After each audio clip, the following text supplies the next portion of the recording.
성장주의 어떤 시대라고 저는 생각을 해요. 그래서 이제 내년 1분기까지는 적어도 이제 성장주가 좀 더 올라가는 장이 나타날 수 있겠다.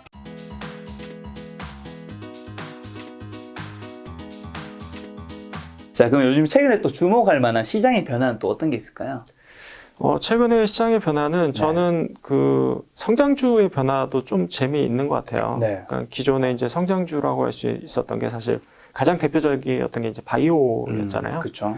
근데 이제 바이오가 전반적으로 약간 디레이팅 되는 느낌은 조금 있는 것 같아요. 그래서 이제 그 성장주의 변화가 좀 눈에 띈다. 그래서 기존의 성장주는 바이오랑 이제 네이버 카카오였다고 보면은 그렇죠. 지금은 NFT랑 이제 2차 전지 소재. 네. 왜냐면 2차 전지 소재에 대해서도 저는 이제 고민이 좀 많이 있었는데 그 밸류에이션이 과연 합당한가라는 부분에 있어서.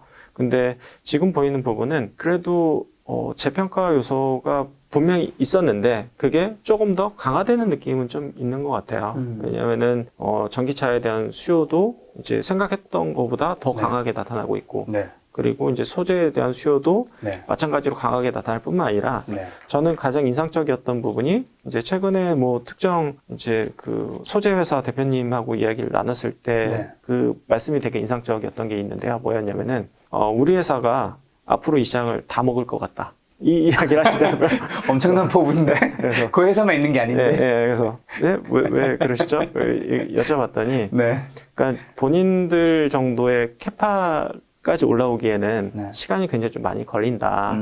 그래서 예를 들어서 중국 업체들이 이제 새로 생겨나서 그걸 만든다고 해도 나는 중국 업체보다 더 싸게 만들 자신이 있다라고 말씀하시더라고요.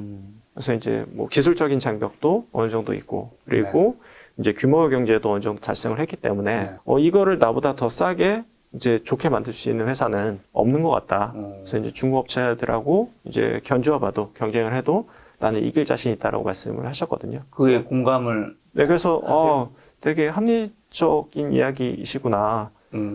충분히 그럴 수도 있겠다라는 생각을 저는 갖게 됐어요. 그래서 2차 전지에 대해서도 가는 게 좀 이해가 된다. 그러니까 이 성장주를 보는 관점이 조금 달라져야 되는 부분은 그러니까 카카오나 네이버가 비쌌지만 계속 갔던 이유는 뭐였냐면은 우리가 생각했던 것보다 더 상황이 좋았던 부분이거든요. 그러니까 실적도 더 좋았고 더 확장성도 더 컸고 그렇기 때문에 이제 멀티플이 비쌌지만 멀티플의 확장이 추가로 일어날 수 있었던 부분들이 좀 있거든요. 그래서 저는 NFT랑 2차 전지 소재는 지금은 딱 그런 상황이다. 기대했던 것보다 시장이 더 빠르게 증가하고 있고 그 독점력도 더 커지고 있는데 멀티플의 확장이 더 일어난다고 해서 크게 이상하진 않은 것 같다. 예를 들어서 뭐 테슬라가 비싸다고 하지만 테슬라를 대체할 수 있는 주식이 없어서 테슬라는 이제 계속 상승할 수밖에 없듯이 성장주도 이제 그 성장의 기대치를 충분히 능가하면 그 멀티플의 확장이 추가로 일어난다. 이렇게 좀 보여요. 실제로 2차 전지 소재주는 되게 많이 오르지 않았나요? 되게 많이 올랐고요. 네. 앞으로도 여지가 더 있다라고 생각하시는 건 거죠? 근데 이제 제가 이제 초반에 말씀드렸던 부분이 이제 제조업들이 이제 어닝 사이클이 잘 보이지 않기 때문에 그래서 이제 적어도 내년 1분기까지는 성장주의 어떤 시대라고 저는 생각을 해요. 그래서 이제 성장주의 비중을 좀 늘렸던 부분도 있고요. 그래서 이거는 저는 이제 정말 이제 예를 들어서 10년 동안 성장주가 지배합니다. 뭐 이런 얘기는 아니고요. 지금은 제조업 자체가 잘 안 보이기 때문에 뭐 성장주의 이제 멀티플 확장이 이제 그 상황적으로도 괜찮고 시장도 여건도 그렇다고 하다 보니 내년 1분기까지는 적어도 이제 성장주가 좀 더 올라가는 장이 나타날 수 있겠다. 다만 내년 1분기가 뭐 인플레이션 우려가 됐든 이제 시클리컬 기업들, 제조업들의 이제 이익 관점이 됐든 좀 저점이 나올 수 있으니 그때 되면은 다시 저는 제조업 쪽으로 비중을 좀 늘릴 생각을 좀 갖고 있어요. 그래서 테슬라 말씀해 주셨는데 어떻게 보세요? 테슬라는 이제 1200, 뭐 1100테슬라 지금 와 있는데. 근데 이런 성장주들은 좀 다른 관점에서 조금 평가를 해야 될 것 같아요. 아까 뭐 네이버 카카오도 말씀드렸지만 최근에는 네이버 카카오가 상대적으로 성장주 역할을 제대로 못하거나 이제 주가가 퍼포먼스가 좀 낮아졌잖아요. 저는 이제 그 이유가 국내에서의 어떤 확장성이 좀 약간 한계에 좀 이르렀다. 그래서 이제 제재들도 많이 생겨나기 시작을 했고 그렇기 때문에 이제 해외 확장성만으로 이제 뭔가를 좀 보여줘야 되는 시점이 됐다.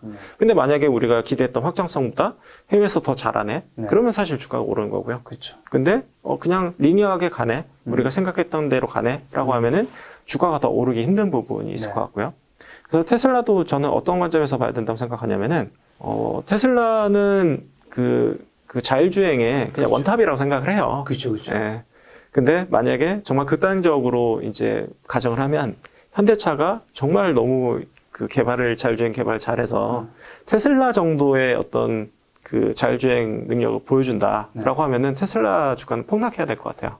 그렇죠. 근데 네. 그 앞단이 가능할까요? 그러니까 테슬라는 그래서, 이미 너무 오랜 세월 동안 너무 많은 근데 이제 차들이. 저는 그게 불가능할 것 같아서 테슬라를 사는 거에 대해서는 이해가 된다. 그리고 아까 옵션 관점이랑 네. 좀 비슷한 부분인데요. 네, 네. 내가 이제 뭐 달러 자산을 좀 갖고 싶고 그리고 이제 성장하는 기업을 갖고 싶다라고 하면은 네. 저는 테슬라를 일정 부분에 있어서 가져가는 거는 그냥 나쁘진 않다라고 생각을 해요. 다만 그거를 막 적극적으로 뭐 자산의 막 50%, 80% 채우고 이런 부분들은 저는 좀 그렇게 권하고 싶진 않다.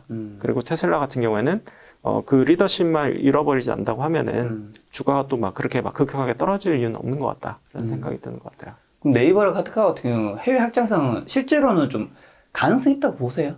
요즘 뭐 웹툰이나 이런 거 퍼지고 있긴 하지만. 네, 그렇죠. 그런 쪽에서 이제 해외 확장성을 보여주고 있고 네. 충분히 잘하고 있다고 생각을 합니다. 네, 근데 이제 과거와 달리 이제 국내에서 확장성이 약간 한계에 부딪히는 모습을 보이다 보니 네. 주가가 좀 지지부진할 수밖에 없었던 것 같다. 이렇게 보이는 것 같고. 네이버 카카오 같은 경우는 이제 국내에서보다 좀 해외를 어떻게 뻗어 나가는지 우리 만약에 보유자분들은 그걸 좀 초점을 가지고 봐야 되겠네요. 네, 그게 가장 큰 관점인 것 같아요.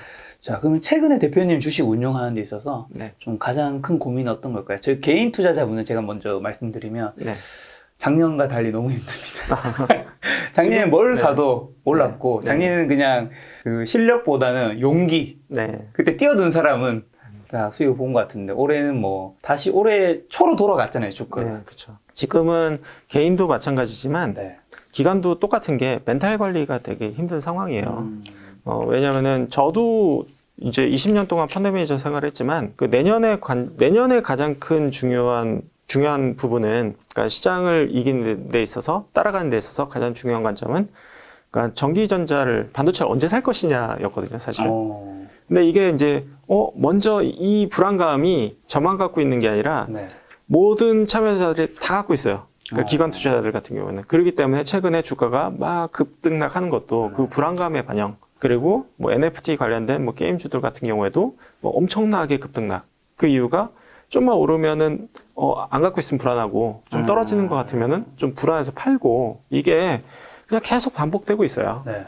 그러다 보니까 그 멘탈 관리라는 부분이 굉장히 좀 중요하고 네. 어찌됐든 저는 뭐 여전히 가장 중요한 건 내년에 반도체 저점을 어떻게 잡을 것인가. 네. 그게 이제 이미 저점이었다고 하면 저는 내년에 굉장히 좀 혼란에 빠질 수 있겠죠. 지금 대표님에게는 조금 더 내려갈 수는 있다. 지금도 뭐 충분히 저점이긴 하지만 아직 여지가 좀 더 있다고 보시는 거네요. 하방이 열려있다. 살짝. 아직은 그렇게 보고는 있어요. 그러니까 지금 불안감 때문에 좀 서두르는 감은 좀 있는 것 같다. 서둘러 사는 것 같긴 하다. 주변에 좀 전업 투자자나 좀 잘하시는 투자자분들 얘기 들어보면 이제 삼성전자 같은 경우는 6만 원대 후반부터는 조금씩 이제 다들 사기 시작은 하긴 하더라고요. 네. 근데 이게 주식이라는 게 굉장히 좀 어려운 게 뭐냐면은 내년에 제가 예상한 대로 예를 들어서 1분기 때 저점을 형성을 했다라고 하더라도 그게 펀더멘탈 상으로 저점을 형성할 수 있지만 주가의 저점을 의미하진 않거든요. 네. 그러니까 주가라는 부분은 뭐 1개월 선행할 수도 있고 3개월 선행할 수도 있고 심지어는 6개월 선행할 수도 있다 보니까 안 빠져도 할 말은 없어요. 그걸 미리 선반영했고 이제 좋아질 걸 지금 이제 반영하기 시작했다라는 관점에서 봤을 때는 할 말은 없는 부분이 있어요. 근데 다만 저는 이제 펀더멘털을 보는 입장이기 때문에 그걸 현재 막 적극적으로 잡기에는 그 근거가 아직은 좀 부족해 보인다. 두 번째 주제는 좀 업종에 대한 좀 진단을 좀 해보려고 하는데요. 지금 좋은 업종 좀 어디라고 생각하고 계신가요? 뭐 이미 이제 NFT 게임 말씀을 드렸지만 지금 뭐 엔터 관련된 것들 뭐 이제 뭐 기획사라든지 아니면 드라마 제작사라든지 뭐 이런 기업들의 실적은 되게 좋은 것 같아요. 그리고 뭐 앞으로도 그 가치는 좀 올라갈 가능성이 높다. 왜냐하면은 기획사 같은 경우에도 지금까지는 음원 판매만으로도 실적이 엄청나게 좋아졌거든요. 맞아. 왜냐하면 기존에는 이제 음원을 많이 뭐 안 샀던 부분들도 있을 수 있고, 또 한 가지는 글로벌하게 팬덤이 지금만큼 많이 형성되진 않았었고, 과거 같은 경우에는. 네. 근데 이제 뭐 엄청난 유명한 이제 K-팝 가수가 그룹이 아님에도 불구하고 네. 뭐 몇백만 장씩 예를 들어서 뭐 이제 음원 판매가 된다라든지 이런 네. 것들이 기본적으로 이익 체력을 확 올려버리는 그런 부분들이 좀 발생을 했고요. 그리고 거기다가 만약에 앞으로 그 기존에 가장 많이 벌던 건 이제 공연이었거든요. 근데 공연까지 재개가 된다라고 하면은 플러스 알파 수익이 날 수 있다 이렇게 보면 될 것 같고요. 그래서 제가 이제 말씀드린 부분은 그러니까 주가가 오른다라는 관점보다는 그러니까 지금 그냥 이 어닝이 괜찮은 이제 업종 관점에서 좀 말씀드린 부분 좀 있고요. 또 다른 거는요? 그리고 지금 좋은 것들은 반도체 패키지 관련된 기업들이 되게 실적이 좀 좋은 것 같아요. 네. 예, 그래서 그 여러 가지가 있을 수 있는데 기존에는 이제 디바이스가 좀 휴대폰에 한정되어 있었다라고 하면은 이게 이제 최근에 이제 무선 이어폰 좀 많이 끼잖아요. 그렇죠. 그래서 이제 거기에 대한 어떤 새로운 그 사이즈는 요만한데 사실 막 20만, 30만 하잖아요.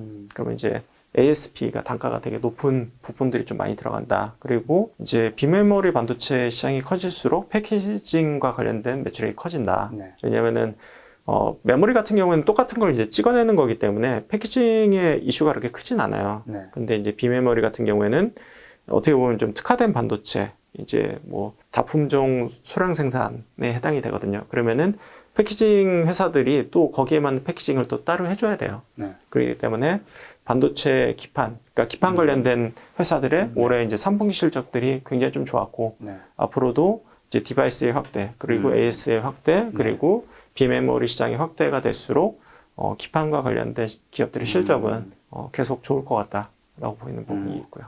아까랑 지금 합쳐서 이제 좋게 생각하는 업종이 NFT랑 엔터 회사랑 2차전지 소재랑 패키징 기판인데, 네. 그럼 향후에도 이 중에서 또 더 괜찮게 볼 수 있는 거로 좀 정리를 한다면 어디로 정리하면 될까요? 그리고 아까 말씀드렸던 2차 전지 소재도 네. 지금 되게 괜찮은 것 같아요. 왜냐면 기대했던 것보다 굉장히 좀 수요가 네. 뜨거운 상황이고, 그리고 기대치를 계속해서 갱신해 나가고 있는 상황이기 네. 때문에, 그리고 소재 국산화도 계속해서 이루어지고 있고요. 네. 그래서 2차 전지 소재 기업들도 지금 실적이 굉장히 좀 좋은 상황이다라고 보여지고 있고요. 요즘에 넷플릭스 같은 거 보면 네. 이제 오징어 게임부터 시작해서 그다음에 마이네임이었나요? 그다음에 네. 얼마 전에는 지옥이었나? 네, 최근 계속 제일 최근이 한국 콘텐츠들이 세계 1위를 이제 찍는 것들이 계속 이어지면서 네, 또 이게 저는 그 다음 작품에도 또 많은 사람들이 해외 국가들이 네. 한국에서 콘텐츠 나왔다 보는 이게 패러다임이 조금씩 만들어지고 있는 것 같은데, 네, 그렇죠.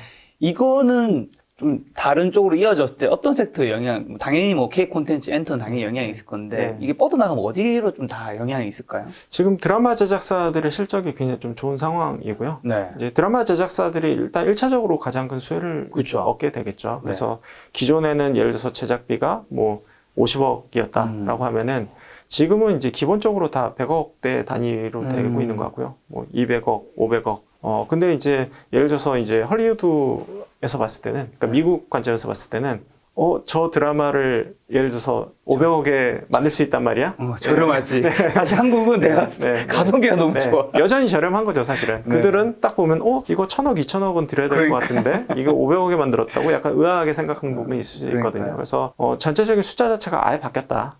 이렇게 보는 게 맞을 것 같아요. 그리고 이런 현상은 앞으로도 지속될 걸로 보이고 있습니다. 만약에 그러면 이제 이렇게 한국이 드라마나 이런 거 많이 보게 된다면, 네. 뭔가 그분들이 해외 구매력이 뭐 푸드라든가 아니면 네. 다른 쪽에 연결될 수 있는 게 좀 있을까요? 있기는 있는데요. 그게 네. 얼마나 클지는 잘은 모르겠어요. 다만, 이제 제가 생각하는 부분을 라면은 라면? 글로벌하게 저는 제일 맛있는 것 같아요, 우리나라 라면이. 그래서 라면에 대한 시장 확대는 가능하지 않을까라는 기대감은 좀 갖고 있어요. 네. 드라마에서 근데 라면 먹는 장면 많이 나왔나요? 라면 먹는 장면 뭐 영화에도 좀 나오기는 했었고요. 네네. 근데 뭐 우리나라 이제 라면 메이커들이 해외에서 공장을 계속 증설을 하고 있거든요. 네. 그러면은 어찌됐든 근데 이제 라면이 생각보다 유통기간이 짧아요. 그래서 평생 놔도 되는 거 아니었어? 생각보다 짧아요. 네네. 그렇기 때문에 이제 현지에서 이제 만들어서 현지에서 유통을 한다고 하면은 훨씬 더 경쟁력을 가져갈 수 있지 않을까 싶고요. 뭐 예를 들어서 뭐 만두라든지 이런 것들도 저는 글로벌한 경쟁력을 갖고 있고, 네. 실제로 매출액이 크게 증가하고 있고요. 다만 이제 예를 들어서 뭐 라면이 됐든 뭐 만두가 됐든 이런 품목들이 전체적인 기업의 실적을 얼마만큼 드라이브 할 수 있을지는 네. 그러니까 뚜껑을 좀 열어봐야지 아는 부분이 되기 때문에 말씀하신 부분 연결시킨다고 하면은 거기에는 저는 가능성이 있다라고 보고는 있어요. 다만 얼마나 커질지 여부는 네. 좀 더 확인하고 싶다. 확인하고 들어야 되지 않다. 확인하면 좀 늦을 수는 있겠지만 아무튼 좀 확인을 하고 싶다. 네. 근데 넷플릭스 같은 경우는 사실 오징어 게임이 그렇게 흥행하면서도 우리나라 제작사라든가 배우들도 굉장히 많은 칭찬을 받았지만 네. 거기서 이제 치명적인 뭐 약점이라고 해야 될까요? 수익 구조 부분에서 네. 결국 수익의 대부분은 뭐 넷플릭스가 다 가져갔다. 이런 네. 수익 모델에 좀 우리가 좀 부족한 것들이 있지 않냐라는 얘기 있는데 이런 비즈니스 모델을 좀 좋게 가진 한국의 그런 쪽은 없을까요? 결국에는 글로벌한 플랫폼이 될 수 있느냐의 문제일 것 같은데 네. 현재로서는 뭐 네이버, 카카오가 뭐 예를 들어서 웹툰이나 뭐 소설이나 이런 것들을 글로벌화하고 거기에 대한 플랫폼이 될 수 있지 않을까라는 기대감이 뭐 드는 것 같고요. 그리고 또 한 가지는 아까 뭐 반복되긴 하지만 NFT도 이제 글로벌 플랫폼이 될 수 있지 않을까라는 기대감은 저는 좀 하고 있어요. 네. 왜냐면은 우리나라 이제 뭐 특정 기업 같은 경우에는 뭐 내년에 이제 100개에서 150개의 P2E 게임을 이제 런칭을 하겠다. 근데 그게 내가 만든 게 아니라 중소형 이제 제작사들과 손을 잡아서 니들이 우리 회사 플랫폼으로 들어와서 네. 우리 회사 이제 토큰으로 거래를 해. 뭐 이 부분이거든요. 근데 미국이나 다른 선진국들의 어떤 대형 게임 회사들은 아직 그걸 한다는 회사가 별로 없어요. 예, 그래서 만약에 거기서 우리나라 회사가 네. 그게 이제 플랫폼으로 자리 잡고 다른 게임 회사들이 다 참여해서 이게 정말 플랫폼화 된다고 하면은 정말 놀라운 일이 발생할 수도 있겠죠. 그쪽 부분에서.